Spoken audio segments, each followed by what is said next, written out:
Halo, Assalamualaikum warahmatullahi wabarakatuh anak-anakku semua. Next, kita masih belajar trigonometri. Kalau yang sebelumnya kita belajar gimana cara mengubah sudut derajat menjadi radian atau sebaliknya. Nah, sekarang kita belajar tentang koordinat kutub dan koordinat kartesius. Jadi di sini kita akan belajar gimana cara mengubah dari koordinat kutub menjadi koordinat kartesius atau sebaliknya. Gitu ya. Tolong disimak baik-baik dan dicatat materinya, jangan sampai ada yang tertinggal. Baik, sebelum kita bahas lebih jauh cara mengubah koordinat kartesius menjadi koordinat kutub atau sebaliknya, kita bahas dulu apa sih koordinat kartesius dan koordinat kutub itu, apa bedanya. Jadi dulu waktu kamu SMP, kamu itu sebenarnya sudah belajar yang namanya koordinat kartesius, yaitu posisi suatu titik berdasarkan sumbu X dan sumbu Y. Jadi, kalau koordinat kartesius disimbolkan sebagai X, Y. Misal, di sini 4, di sini 3. Berarti titik P posisinya adalah 4,3. Gitu. Nah, kalau koordinat kutub itu kita membahas tentang jarak dia dari titik awal hingga ke titik akhir, yaitu kita simbolkan sebagai R, dan berapa sih besar sudut yang terbentuk, yaitu kita simbolkan sebagai sudut alfa. Maka dari itu, kalau koordinat kutub, posisinya adalah R, alfa. Atau bisa kamu ganti theta, gamma, dan sebagainya. Oke, jadi ibu ulang.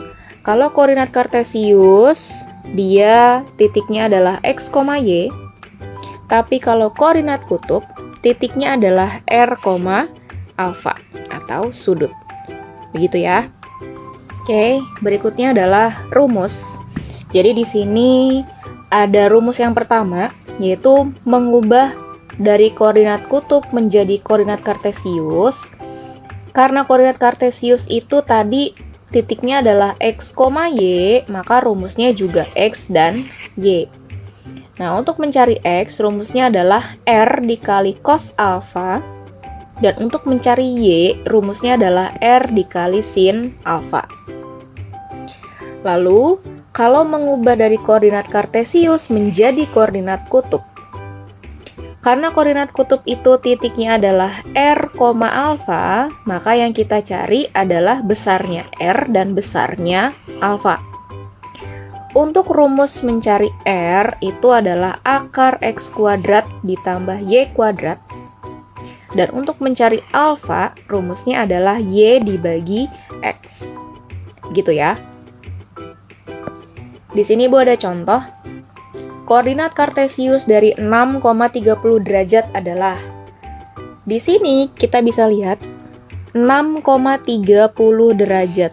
6,30 derajat ini sebenarnya adalah koordinat kutub, di mana 6 ini sebagai R dan 30 derajat sebagai alfa. Karena yang ditanyakan adalah koordinat kartesius, berarti kita mencari nilai X dan mencari nilai Y. Kita cari dulu nilai X. X rumusnya adalah R dikali cos alfa.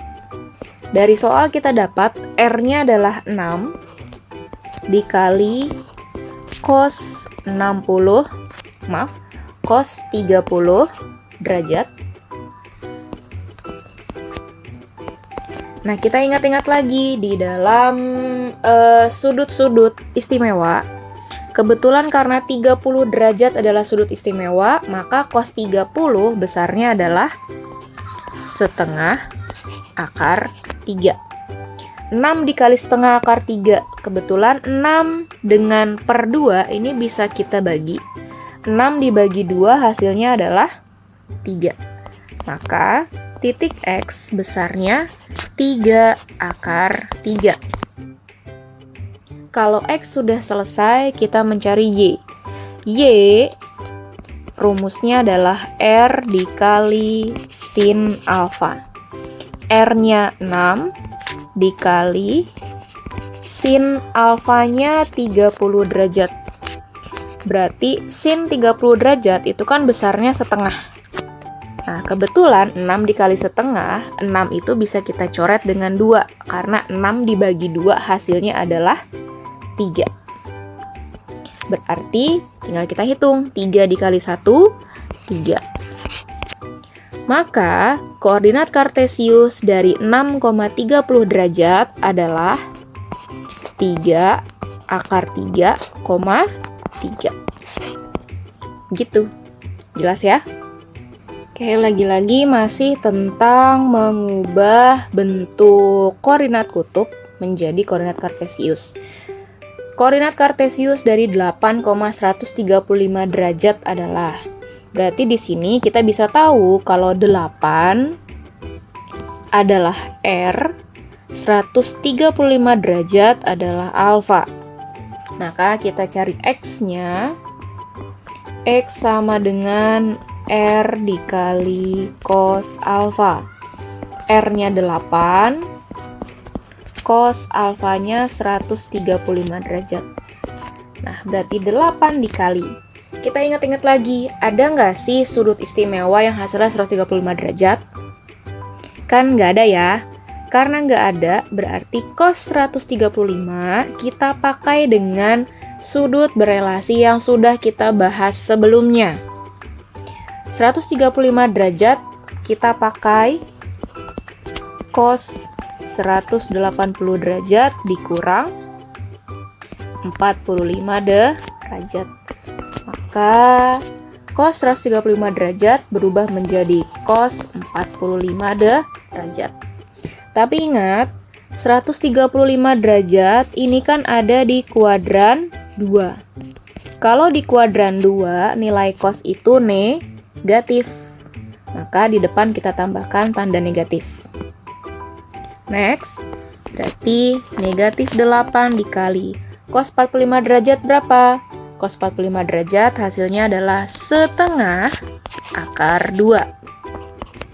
8 dibagi 2 hasilnya 4. Maka negatif 4 dikali 1 akar 2 hasilnya adalah negatif 4 akar 2. Berikutnya kita cari Y.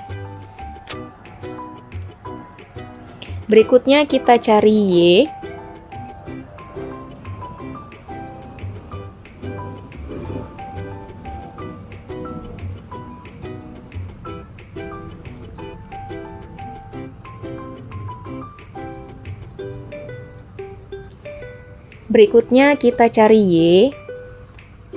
Y sama dengan R dikali sin alfa. R-nya 8 dikali sin 135 derajat. Nah, sin 135 derajat caranya sama dengan yang X ya. Berarti kita pakai dengan sudut berelasi.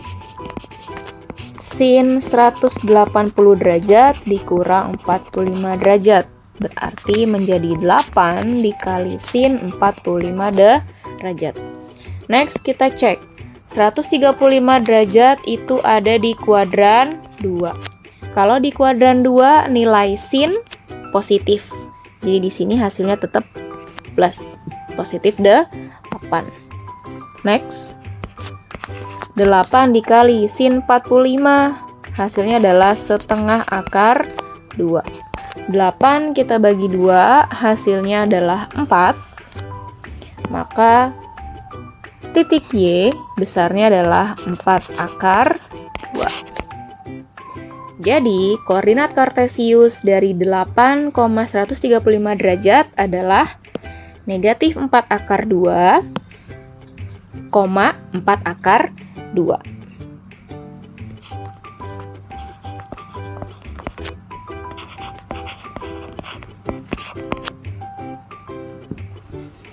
Berikutnya, koordinat kutub dari 4, negatif 4. Nah, di sini yang ditanyakan adalah koordinat kutub dari koordinat kartesius. Maka, 4, negatif 4 kita bisa tahu kalau 4 adalah X dan negatif 4 adalah Y. Karena yang ditanyakan koordinat kutub, berarti kita mencari nilai R dan mencari nilai alfa. Pertama kita mencari R dulu. R adalah sama dengan akar X kuadrat ditambah Y kuadrat. X kuadrat yaitu 4, maka akar 4 kuadrat ditambah negatif 4 kuadrat. 4 kuadrat berapa sih? 4 kuadrat itu 4 kali 4, hasilnya 16, ditambah negatif 4 kuadrat itu sama juga dengan negatif 4 dikali negatif 4. Negatif kali negatif, positif. Berarti tinggal 4 kali 4, 16. 16 tambah 16, hasilnya adalah akar 32. Nah, ini kita sederhanakan. Akar 32 itu sama juga dengan 16 kali 2. Nah, akar 16 itu kan 4. Berarti R-nya adalah 4 akar 2. Begitu cara menyederhanakannya. Next, kita cari alfa dengan rumus tan. Maka tan alfa sama dengan Y per X. Y-nya adalah negatif 4 per X-nya 4. Negatif 4 per 4 hasilnya negatif 1. Tapi ini baru tan alfa. Karena di sini baru tan alfa sama dengan negatif 1, sedangkan yang dipinta adalah alfa, maka tan alfa sama dengan negatif 1 itu artinya adalah tan berapa sih yang hasilnya negatif 1. Nah, di sini untuk mencari alfa, kita lihat dulu si koordinat ini. 4, negatif 4. Kalau kita ingat-ingat di dalam diagram kartesius, ini kan diagram kartesius nih. Ini sumbu X, ini sumbu Y ya nak. 4, negatif 4. X-nya kan 4. 4 itu di sini. Y-nya negatif 4. Negatif 4 itu di bawah. Nah, berarti posisi titiknya ada di sini. Nah, kalau dalam kuadran, titik ini, titik 4, negatif 4 itu ada di kuadran 3. Ada di kuadran 4. Nah, maka tannya hasilnya negatif. Jadi, ini menjadi negatif karena tannya ada di kuadran 4. Nah, kalau bicara tentang kuadran 4 itu kan artinya 360 derajat dikurangi sekian. Sekarang, kita ingat-ingat lagi di dalam sudut istimewa. Di dalam sudut istimewa adanya tan yang hasilnya 1, benar? Tan yang hasilnya 1 adalah tan 45 derajat. Lalu bagaimana dengan tan yang hasilnya di kuadran 4? Tinggal kamu kurangi. 360 derajat dikurangi 45 derajat. Berapa? Yaitu 315. Maka tan yang hasilnya negatif 1 di kuadran 4 adalah 315 derajat. Maka koordinat kutub dari 4, negatif 4 adalah 4 akar 2, 315 derajat. Gitu. Paham ya? Contoh terakhir, koordinat kutub dari negatif 1, akar 3 adalah, lagi-lagi yang ditanya koordinat kutub, berarti kita mencari R dan alfa. Maka di sini negatif 1 adalah X, akar 3 adalah Y. Untuk mencari R, tadi rumusnya akar X kuadrat ditambah Y kuadrat, berarti akar X-nya negatif 1, dikuadratin, ditambah Y-nya akar 3 dikuadratkan, ini akar kita panjangin, negatif 1 dikuadratkan, berarti hasilnya 1. Akar 3 dikuadratkan, kalau ada akar dikuadratkan, akarnya hilang, jadi tinggal 3. Maka 1 tambah 3, 4. Akar 4 berapa? Akar 4 itu 2. Berarti R-nya adalah 2. Next, kita cari alfa dengan rumus tan alfa. Sama dengan Y per X. Y-nya adalah akar 3, X-nya adalah negatif 1. Akar 3 dibagi negatif 1, hasilnya adalah negatif akar 3. Negatif akar 3 ini baru tan alfa, belum alfanya. Nah, kalau kita lihat, lagi-lagi tannya ini bernilai negatif. Kalau tan negatif itu bisa ada di kuadran 2 atau bisa juga di kuadran 4. Tapi kita lihat si koordinat kartesiusnya. Negatif 1 akar 3. Kalau kita gambarkan X-nya negatif. X negatif ada di sini kira-kira. Y itu positif akar 3. Taruhlah kira-kira positif akar 3 di sini. Berarti, nah, titiknya ada di sini. Nah, titik negatif 1 akar 3 itu adanya di kuadran 2. Maka yang kita pakai, kita cari nilai alfa di kuadran 2. Kalau di kuadran 2, kita pakai 180 derajat dikurangi sekian. Gitu ya. Kita ingat-ingat lagi di sudut istimewa, tan berapa sih yang hasilnya akar 3? Tan yang hasilnya akar 3 adalah tan 60 derajat. Maka nilai tan di kuadran 2 tinggal kamu kurangi dengan 180. Artinya 180 derajat dikurangi dengan 60 derajat. Berapa? 120 derajat. Maka, koordinat kutub dari soal ini adalah 2,120 derajat. Begitu ya, Nak? Terima kasih sudah mau menyimak video ini. Semoga bermanfaat untuk kalian. Sampai ketemu minggu depan. Assalamualaikum warahmatullahi wabarakatuh. Bye!